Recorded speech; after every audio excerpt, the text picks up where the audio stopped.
Marc, Kidd said the drink slipped out of his hands. Taylor said Kidd didn't tell him to hit him, so there's that. But how did the decision to fine Kidd come about? Well, I think what happened last night got so much attention that even though it's a holiday, the NBA wanted to send out a quick message here because really I think around the league, a lot of players and a lot of Jason Kidd's coaching peers, they thought it was a pretty clever move to come up with in that situation when you got no timeout. So I think it's something the league wanted to react to quickly and put this fine out there as a deterrent to say, look, you can't do this, and we're not going to be having that. So once footage started to circulate last night, I think it was pretty widely assumed that he was going to be fined in pretty short order. You talked about it being a clever move. The delay of game allowed the Nets to draw up a final play, but Kidd wasn't the one leading the huddle.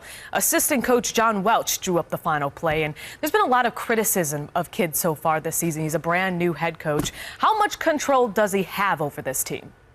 Oh, he has the control there. The way they've set up their bench, it's very reminiscent of how Larry Bird, how it was when he was in Indiana. You had Rick Carlisle running the offense. You had Dick Carter running the defense. The Nets have tried to model their coaching staff along similar lines because Jason Kidd is a coaching rookie. He is learning this on the fly, and the reality is he's coaching a team with win-now championship expectations. So he knows the criticism is coming. He has to deal with that. There's no way he can duck it, especially in the market he's coaching. You know that if a team doesn't win in New York, you're going to get criticism. But any notion that he's not the one in charge, I think, would be, would be inaccurate. This is his team, and basically everything I've heard to this point, the veterans on this team through the rough start here early, he still has the support of his veterans. They've made a point to really back him as he goes through, what's a pretty tough transition straight from playing to coaching.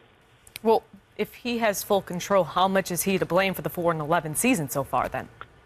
Well, when you're the coach, you have to take the blame again, but I do think there are a lot of mitigating factors here, and the biggest one is the Nets have been banged up. I mean, they have a long list of injuries, and I think the real judgment of this Nets season, Darren Williams has to be healthy and playing. That, one of the biggest, Jason Kidd was brought in surely because Mikhail Prokhorov wanted to make a splash, surely because a lot of people thought Jason Kidd was a natural leader who could make that step from player to coach. And I think also the fact that the Nets could steal him from the Knicks, those were all factors, no question. But I think one of the biggest selling points that the Nets saw in naming Kidd their coach was he can reach Darren Williams. He can get the best out of Darren Williams. They're point guards. They're close friends.